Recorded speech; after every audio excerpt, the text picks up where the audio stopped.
Shëndetje nxënës, tema që do të trajtojmë sot me mësuesen në lëndën e abetares është në zyrën e babit.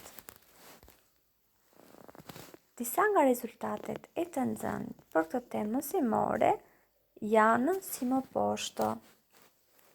Nxënësi ose nxënësja lexon tregimin qartë dhe saktë, dallon titullin, përshkruan figurën që ilustron tregimin, si dhe pyet për të sqaruar rreth përmbajtjes. Përpara se të nisim me temën e re, mësuesja ka përgatitur disa pyetje, të cilat ju mund të jepni përgjigje aty në shtëpinë tuaj. Çfarë pune bën mami ose babi yt? Pyetini prindrit tuaj, çfarë pune bëjnë ata? A të pëlqen puna që bën babi ose mami? Kujdes, në këtë temë kemi bërë edhe në lëndën edukim për shoqërinë. Kështu që ju i njihni disa nga këto profesione. Pra punët që ne bëjmë i quajmë profesione. Por profesionet, siç e dim, janë të ndryshme. Kemi shumë profesione. Le të njihemi me disa prej tyre. Çfarë shohim në figurën e parë? Në figurën e parë shohim një mjeke. Po në figurën e dytë shohim një mësuese. Në figurën e tretë shohim një robaj qepëse, ndërsa në figurën e katërt shohim një polic. Çfarë bën mjekja? Kush i thot mësueses? A i keni parë ju kohët e fundit se sa të rëndësishëm janë bërë ata? Siç e dini, ne po kalojmë kohë të vështira dhe mjekët janë heronjtë të tanë, sepse ata shërojnë të sëmurët. Mësuesja mëson nxënësit, robaqepsja qep rrobat, ndërsa polici ruan rendin. Vazhdojmë me disa figura të tjera. Në figurën e parë shohim një pilote, në figurën e dytë shohim një arkitekt, në figurën e tretë shohim një zjarrëfikës, ndërsa në figurën e katërt shohim një inxhiniere. Piloti ka si detyrë të drejtojë aeroplanin. Arkitekti planifikon ndërtesat. Zjarrëfiksi fik zjarret, ndërsa inxhinierja projekton materiale. Sot me mësuesen do të njihemi me një temë të re. Hapni tekstin në faqen 106 të abetares. Titulli i tregimit që do të trajtojmë sot është Në zyrën e babit.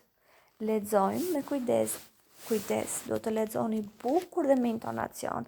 Respektoni shenjat e pikësimit. Për Dorinën, sot është një ditë e veçantë. Do të shkojë për vizitë në zyrën e babit. Është shumë e emocionuar. Prandaj, gjatë rrugës, shtrëngon fort dorën e babit. Babi i saj është ekonomist. Në zyrë është qetësi e madhe. Dëgjohet herë pas here zilja e telefonit dhe gishtat e babit që lëvizin mbi tastierën e kompjuterit. Tavolina e babit është e mbushur plot me shkresa. Një blok i madh ku babi shënon punët e ditës, duket se po ja merr frymën. Vetëm ta shikosh atë sa i tensionuar është. Nga njëra anë shkruan me kompjuter, nga ana tjetër rregullon disa shkresa në dosje. Herë pas here merr edhe telefonin në dorë. Ai bie pa pushim. Sot Dorina po njeh një baba ndryshe. Serioz, punëtor. Kur Dorina u kthye në shtëpi, i tha mamit: "O ma, sa shumë punë ka babi në zyro." Sot e kam njohur babin ndryshe, ndaj e dua edhe më shumë.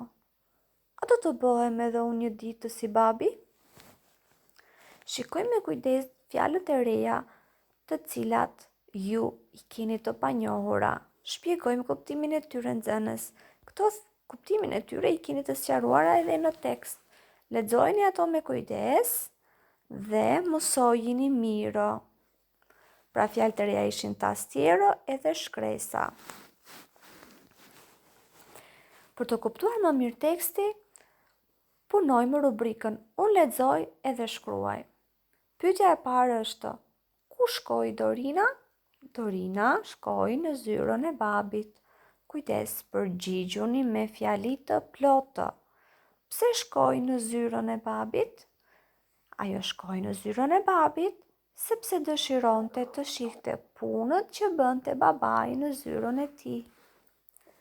Çfarë pune bënte babai i Dorinës? Babai i Dorinës punonte si ekonomist. Pse thotë Dorina që sot e kam njohur babin ndryshe? Ajo thotë që sot e kam njohur babin ndryshe sepse e kuptoi se sa shumë punon babi i saj. Detyrë shtëpie nxënës do të shkruani emrat e disa profesioneve, si dhe do të tregoni se çfarë dëshironi ju të bëni kur të rriteni. Kujdes, duhet që ta argumentoni pyetjen. Pra të shkruani profesionin që dëshironi dhe pse keni dëshirë që të vazhdoni ose të keni atë lloj profesioni. Gjithashtu, do të mësoni shumë më mirë edhe përmbajtjen e tregimit. Mësuesja ju uron punë të mirë.